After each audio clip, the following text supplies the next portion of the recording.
Day24/7 news కు స్వాగతం. ప్రకాశం జిల్లా దర్శి మాజీ ఎమ్మెల్యే సిద్ధారాఘవరావు జన్మదిన వేడుకలు ఘనంగా జరిగాయి.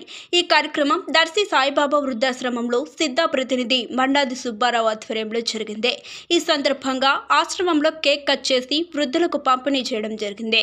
ఈ కార్యక్రమంలో సిద్ధా అభిమానులు బొగ్గరపు సుబ్బారావు, అచ్యుత ప్రకాష్, కోటి, శ్రీను, వీర, లోకేష్, కొండ, చిరంజీవి, అజయ్ తదితరులు పాల్గొన్నారు.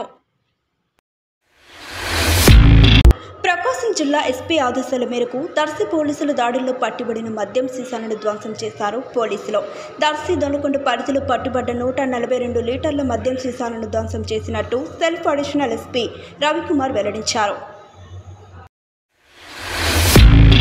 ప్రకాశం జిల్లా దర్శి కుర్చట్ రోడ్లోని పీటీఎస్ కళ్యాణ మండపం నందు తెలుగు రైతు సంఘం రాష్ట్ర అధ్యక్షులు మర్రెడ్డి శ్రీనివాస్ రెడ్డి, శ్రీమతి రమాదేవి గారుల కుమార్తె రచనారెడ్డి, సాయి ఫరీంద్రారెడ్డిల వివాహ మహోత్సవానికి దర్శి టీడీపీ ఇన్ఛార్జ్ డాక్టర్ గొట్టిపాటి లక్ష్మి హాజరయ్యారు. నూతన వధూవరులను గొట్టిపాటి లక్ష్మి దంపతులు ఆశీర్వదించడం జరిగింది. ఈ కార్యక్రమంలో Darsi municipal chairman Narapasetti Pichaiah, TDP party నాయకులు, కార్యకర్తలు తదితరులు పాల్గొన్నారు. ప్రకాశం జిల్లా దర్శి మండల పరిషత్ కార్యాలయంలో దర్శి ఎమ్మెల్యే డాక్టర్ బూచపల్లి శివప్రసాద్ రెడ్డి అంబేద్కర్ విగ్రహానికి పాలాభిషేకం చేయడం జరిగింది. ఈ సందర్భంగా ఆయన మాట్లాడుతూ విజయవాడలోని అంబేద్కర్ విగ్రహంపై ఉన్న వైఎస్ జగన్మోహన్ రెడ్డి శిలాఫలకాన్ని కొందరు అల్లరిముగ్గులు ధ్వంసం చేశారని వెల్లడించారు. ఈ ఘటనను తీవ్రంగా ఖండిస్తున్నట్లు బూచపల్లి తెలిపారు.